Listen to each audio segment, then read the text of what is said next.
Olá, amigos do Notícias Agrícolas. Nosso boletim de encerramento das negociações lá na Bolsa de Chicago está começando agora com números xoxos, dá para dizer assim. O fechamento para novembro, que é o indicador aí dos negócios do produtor americano, acabou tendo alta inferior aí a 3 pontos, mantendo praticamente os mesmos patamares do dia anterior. O março, que é a indicação aqui para as nossas negociações no Brasil, também subiu 2 pontinhos aí no dia, pelo menos esse foi o encerramento. O mercado parece que está aguardando alguma informação nova aí e a gente quer entender por quê, o que está acontecendo e principalmente o que vem por aí.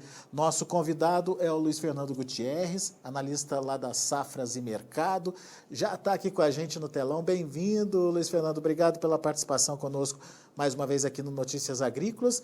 O que aconteceu com Chicago hoje? Cadê aquele ânimo que a gente via aí nas sessões anteriores? Ou despencava ou subia demais, Luiz? Não está acontecendo por quê? Boa tarde, Alex. Boa tarde a todos. Obrigado pelo convite mais uma vez.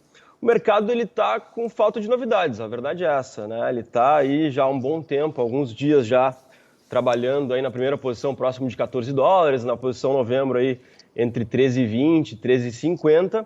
Esperando por novidades, né, relacionadas principalmente à questão envolvendo a safra americana, né, Alex? O mercado ainda está com os olhos aí centralizados, né, as atenções centralizadas na safra americana, que está aí em fase final de desenvolvimento, né? A gente já está se aproximando aí do início dos trabalhos de colheita, que começam em setembro, e ainda há indefinições, ainda há dúvidas com relação à produção americana, a verdade é essa, né?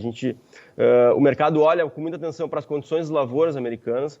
A gente até na semana agora, na segunda-feira, a gente teve atualização do quadro semanal, a gente teve até uma melhora nas condições de lavouras, até foi um pouquinho surpreendente, que subiu 2% aí os índices de condições de lavouras em condições boas ou excelentes, o mercado não esperava por 2%, mas ainda são índices baixos, digamos assim, né? Ainda são índices que preocupam, que trazem dúvidas com relação ao verdadeiro potencial produtivo da safra americana, principalmente naqueles estados, né, que a gente vem comentando há um bom tempo aí, mais ao norte do cinturão, né, as planícies do norte, as Dakotas do norte e do sul, Minnesota, que é um estado importante aí da produção americana, e Iowa também, que é o segundo maior estado produtor. Esses estados, eles têm problemas em lavouras, eles têm problemas de umidade, né, nos solos e aí em algumas micro-regiões estaduais, e é por isso que o mercado tem dúvidas com relação ao potencial produtivo dos Estados Unidos. Eu acho que o relatório do USDA aí da semana que vem é um relatório importante, a gente pode ver algumas mudanças, é possível que o USDA já traga aí alguma mudança na produtividade média esperada para a safra americana e, consequentemente, na produção americana.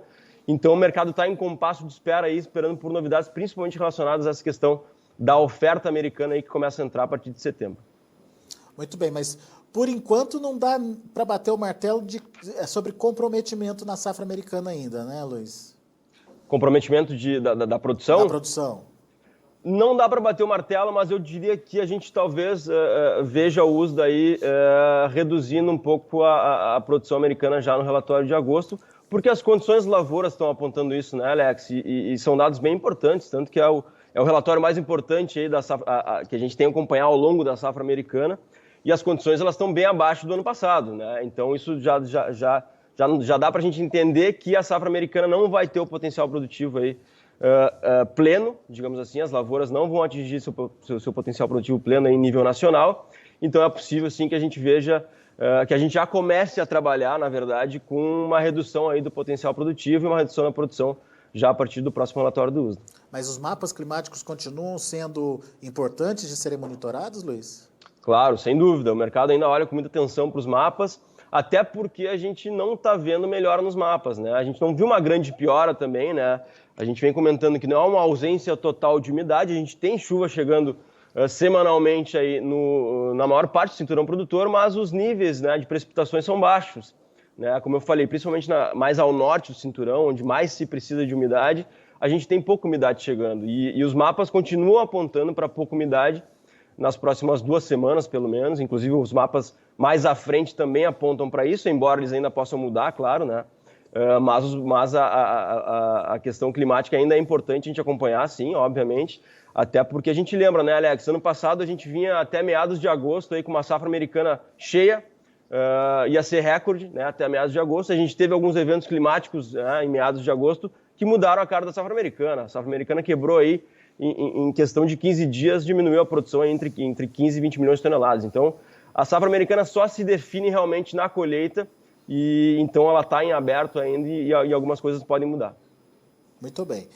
Bom, olhando para Chicago, basicamente, para o comportamento dos preços, Luiz, você está mais otimista ou mais pessimista, mesmo sabendo que o mercado tende aí a esperar o relatório do USDA? Não sei se é otimista ou pessimista a do ponto palavra. de vista de quem, né? Depende da ótica, né? Mas eu diria que o mercado, assim, eu não vejo muito espaço para grandes desvalorizações, diria. Eu acho que o mercado está suportado, ele está demonstrando aí há um bom tempo que tem suporte em cima dessa dúvida com relação à safra americana, né? Obviamente trabalhando aí com o que a gente tem hoje, a gente não trabalha com dados que nós não temos, por exemplo, novidades com relação à demanda, por exemplo, digamos, que é uma coisa que a gente tem que estar de olho também, né, Alex? É importante a gente falar que é outro fator que nunca pode sair da nossa atenção, digamos assim, que é a China, de novo, aí tá demonstrando que está a fim de intervir no mercado, né? Na semana a gente teve aí uma intervenção, digamos assim, com relação às exportações deles de fertilizantes, né? O governo restringindo aí as exportações para também ajustar os preços internos. Então, cada vez mais isso está se aproximando do agro, né? A gente já viu isso nos metais acontecer. Então, a gente tem que estar com o olho aberto, embora a gente não possa trabalhar com esse fato ainda, porque ele não existe, né? A gente não viu ainda nenhum movimento com relação à soja nesse sentido, mas é algo que a gente tem que cuidar. Mas o que seria importante da gente prestar atenção? É um recuo da demanda, um retrocesso aí nas compras? Não, eu diria que compras não. Acho que a gente continua vendo aí a demanda chinesa ativa no mercado, tanto pela soja brasileira e agora, nesse momento que a gente está tendo essa transição, né, para a safra nova americana, a gente também está vendo aí a demanda pela soja americana mantida, digamos assim, ou aumentando, né? A gente viu aí os números de exportações hoje vieram dentro do esperado, a gente teve uma venda nova aí de 300 mil toneladas para destinos não revelados, que provavelmente é a China. Então, a gente não vê essa queda de demanda nesse momento. O que a gente tem que cuidar com relação à China nesse sentido é essa possível intervenção aí, se vier a ocorrer, que o mercado não gosta disso, né? Se isso acontecer, realmente o mercado pode perder força aí, pode ficar nervoso, né, com uma intervenção aí chinesa e recuar, mas seria um fato novo. A gente não trabalha com isso ainda. A intervenção seria o quê, Luiz? Para quê? Para regular preços, evitar a alta da inflação? Basicamente para isso, né? Ela já deu a entender ela já está fazendo isso de alguma forma nos metais, né? Que são importantes aí para a economia chinesa, enfim, até para a construção. Começou a fazer isso com fertilizantes, né? Então é realmente para segurar a inflação, para segurar preço aí que estão elevados lá na China. Muito bem. Agora, você falou da China comprando, mas a gente percebe que nos Estados Unidos, apesar dessas compras pontuais que você citou, elas não estão evoluindo muito mais para a safra nova. Por quê? O que está acontecendo? Ainda a demanda está focada no Brasil? Ainda está focado no Brasil, a gente ainda está com uma soja competitiva, né? Principalmente até setembro. Aí, claro, a partir de setembro, a partir de outubro, aí, os prêmios já estão mais elevados no Brasil, a gente acaba perdendo um pouco de competitividade com a safra americana, mas é natural, isso é sazonal, né? A gente tem entrada de safra americana aí a partir dessa época. Mas, realmente, os chineses ainda estão centralizados aqui no Brasil, comprando aí soja brasileira. A gente tem um line-up com 5 milhões já para agosto, esse número pode crescer ainda, eu acho que pode chegar até 6 milhões, que é um número bem dentro do esperado, digamos assim, praticamente igual ao ano passado.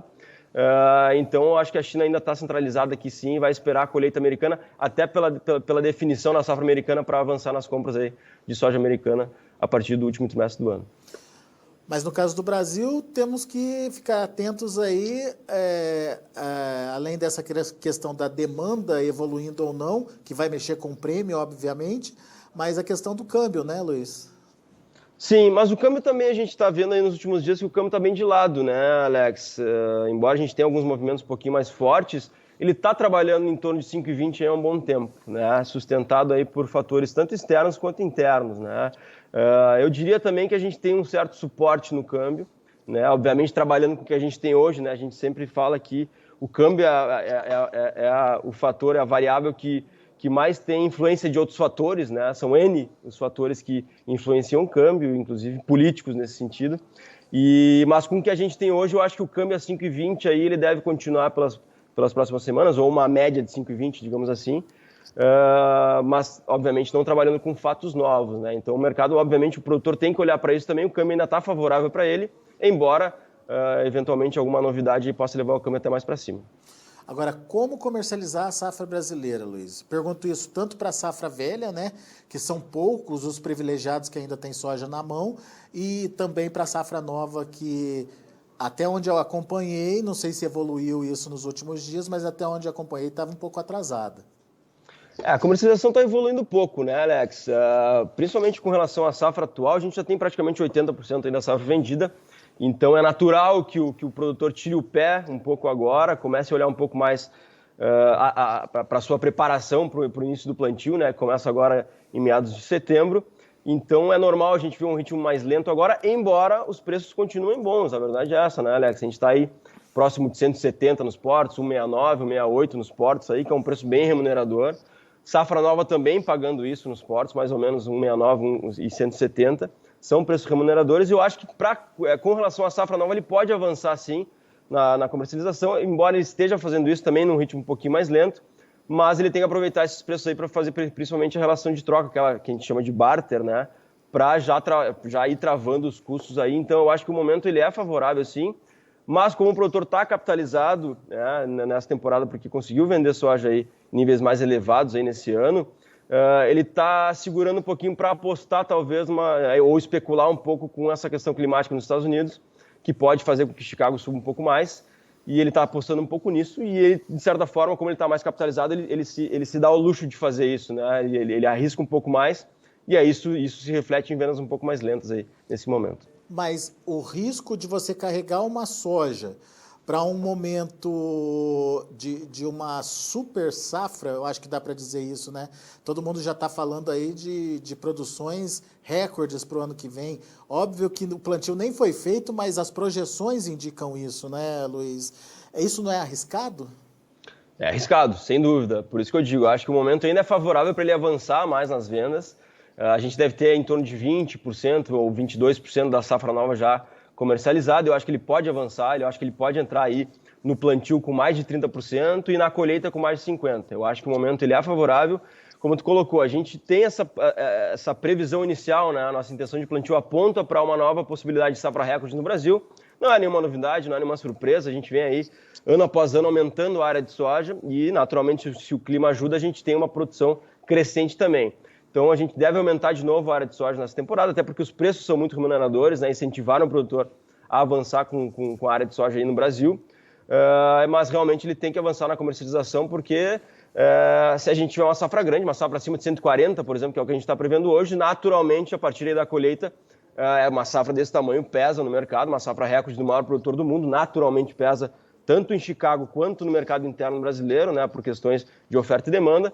Então, sim, existe, obviamente, um risco, e eu acho que ele pode avançar um pouco mais nas vendas aí para ir diluindo esse risco, digamos assim. Vocês aí na safra estão trabalhando com que tamanho de safra, Luiz? Inicialmente, a gente projeta uma safra de 142,2 milhões de toneladas, Alex. Grande, hein? Grande, recorde. Se o clima ajudar, pode até ser maior que isso, né? Essa é uma projeção inicial. A gente tem que ter uma confirmação diária também, naturalmente, né? Mas eu diria que é uma safra muito grande, né? E recorde de novo, e a gente se consolidando aí de novo o Brasil como o maior produtor do mundo. E deixar para negociar isso tudo lá na frente é complicado, né? Exatamente, eu acho que o produtor pode avançar nessa comercialização, até porque os preços da safra atual e safra nova estão bem parecidos, né? Como eu falei, são preços remuneradores, a gente sabe que o custo subiu, a gente sabe disso, óbvio, né? O custo para plantar nessa temporada subiu, mas as margens ainda estão boas com esses preços que a gente tem hoje. Boa, Luiz. Meu amigo, obrigado mais uma vez pela sua participação aqui conosco no Notícias Agrícolas, atualizando as informações de mercado, dando essa dica importante sobre a participação aí, pelo menos o suficiente para fazer aí o custo de produção, não precisa ir avançando, porque como você bem colocou aí, o produtor está meio que traumatizado com o que aconteceu no ano passado, Não dá para falar que teve prejuízo, porque ao vender a R$90, R$80, ele teve ali o seu custo menor também, o que garantiu uma margem de lucro para ele. Mas, né, quando a gente vê uma soja de 90 quanto uma soja de 160, o produtor fica ali pensando que perdeu dinheiro. Bom, enfim, de qualquer forma, essa dica é muito importante nesse momento aí que antecede o início do plantio da safra no Brasil, pelos números das safras e mercado, 142,2 milhões de toneladas, volume recorde aí de produção, se tudo correr bem, obviamente que fique claro isso. A gente tem todo um ciclo de desenvolvimento aí para a soja nos próximos meses. Meu amigo, obrigado, viu? Volte sempre. Obrigado, Alex. Um abraço, até a próxima. Valeu. Luiz Fernando Gutierrez, Safras e Mercado, aqui com a gente no Notícias Agrícolas, trazendo as informações e a precificação da soja no mercado internacional e também aqui no mercado interno. Deixa eu passar para vocês os números de fechamento do mercado. São números, portanto, sem grandes variações. Vamos lá, para a soja pelo menos foi assim. No caso do agosto, encerrou com queda de 1 pontinho a $14,02 por bushel. O setembro fechou com alta, mas alta de menos de 4 pontos, 3,75 pontos, $13,35 por bushel. O novembro, $13,28 por bushel, 2,75 de alta. O março, $13,31 por bushel, 2,25 de elevação. Vamos ver o milho. O milho teve uma alta um pouquinho melhor, para setembro $5,55 por bushel, subiu 10 pontos. O dezembro $5,53, subiu 6 pontos mais 25.